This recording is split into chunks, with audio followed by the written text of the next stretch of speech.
Good evening. Welcome to Ethnic Trip Cultural Art.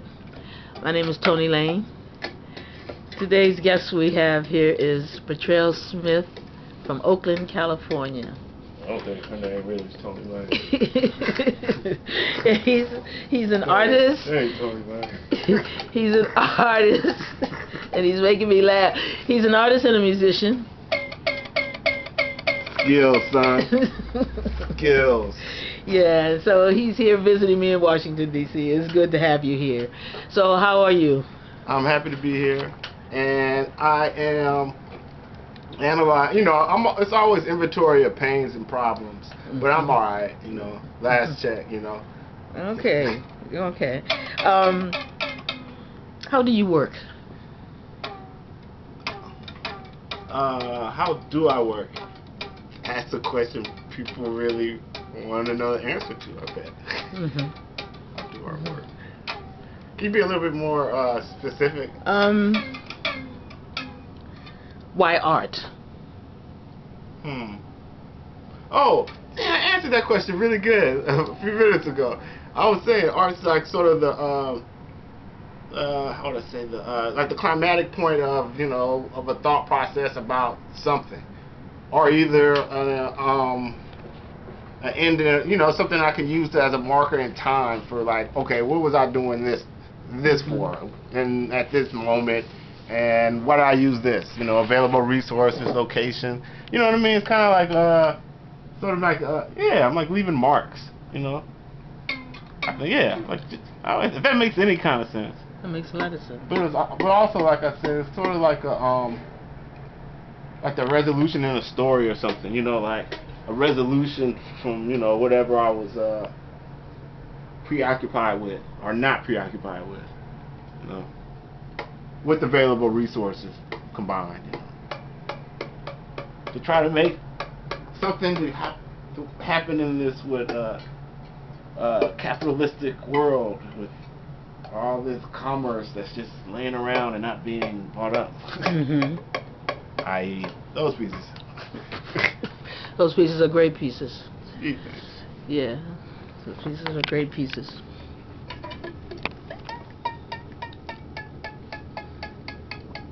Do you consider yourself gifted?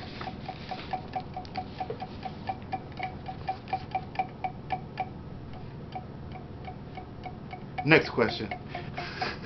No, not really. What are your 3 favorite artists and why? 3 favorite artists.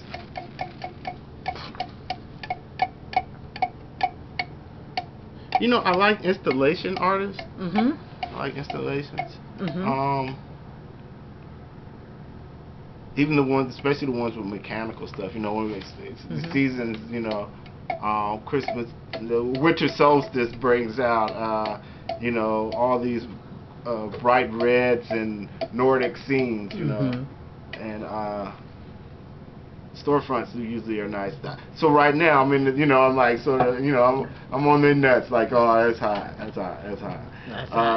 At the moment, but I don't know who those people are. You know what I mean? What else? Can I ask you, what's your most challenging experience as an artist? Oh, that's a good one. Challenging. It's always a challenge, though. I mean, just in like mounting sculptures and stuff. Working with found materials, you have to, you really don't just know, but you just have to figure out, like, okay, how is this gonna, what's gonna make this a sounder piece by hook or crook? Is it gonna be stretching, or is it gonna be like how am I gonna make cutting the corner look fantastic? Yeah. What's your goal?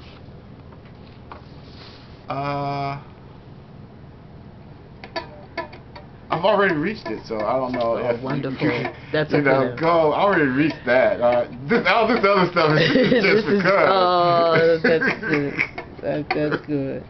Where did you grow up? I know you from California, so I see you raised. Where did you grow up?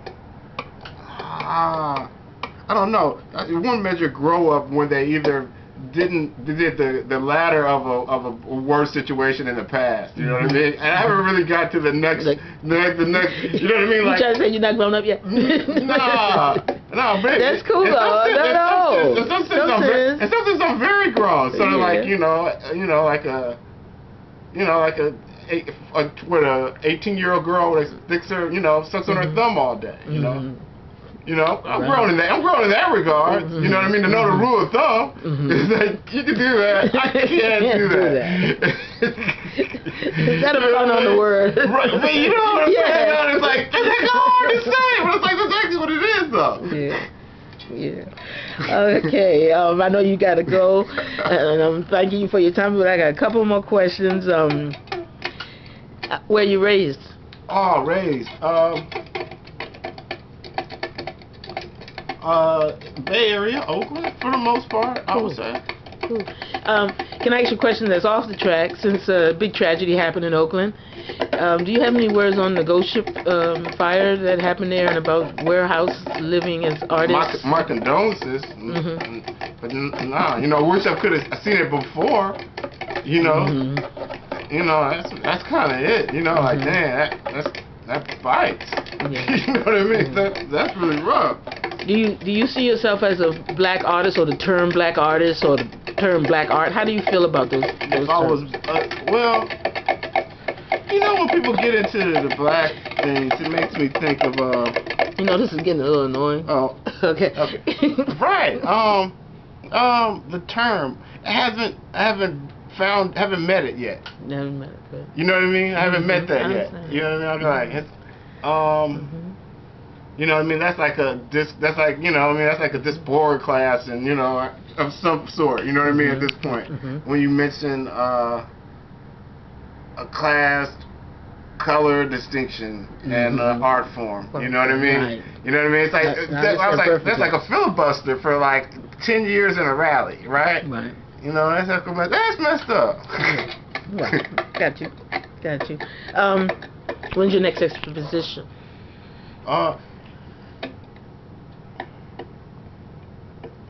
Haven't finished. I did. Okay. Really don't. Okay. We're gonna do something about that.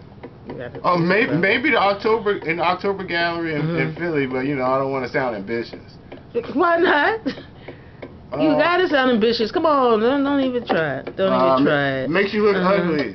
No, it does not. How does a person contact you if they're interested in your work?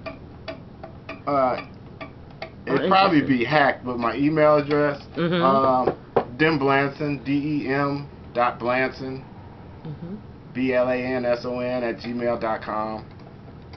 I wouldn't dare put my phone number out there. No, you don't. I don't think I can handle that. And you can always call Ethnic Trip. I can get in touch with them. Hi. Right. My media team has been slacking at the moment, so we're just going to be you have to bear with me for a minute. Okay, that's fair. That's fair. Well, what's your favorite experience in art? Favorite experience?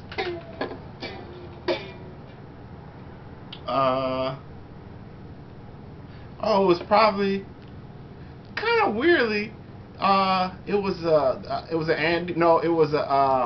Keith Haring show at the De Young. That was kind of hot. With the body paintings. My friend was dancing, and I filmed him for a while, and his whole little entourage and whatnot. And what else? What was neat? I can't think of her name. I met this woman who had she had like a striped suit, just like real like the stripe sort of. I don't know. It was a really neat suit. It was like I like seeing her with the hat with a spinning thing, and then she had a car that she was like the mobile sex truck. You know what I mean? So just in terms of like how sort of like a reminiscent of like a pop art, and then like she left an impression.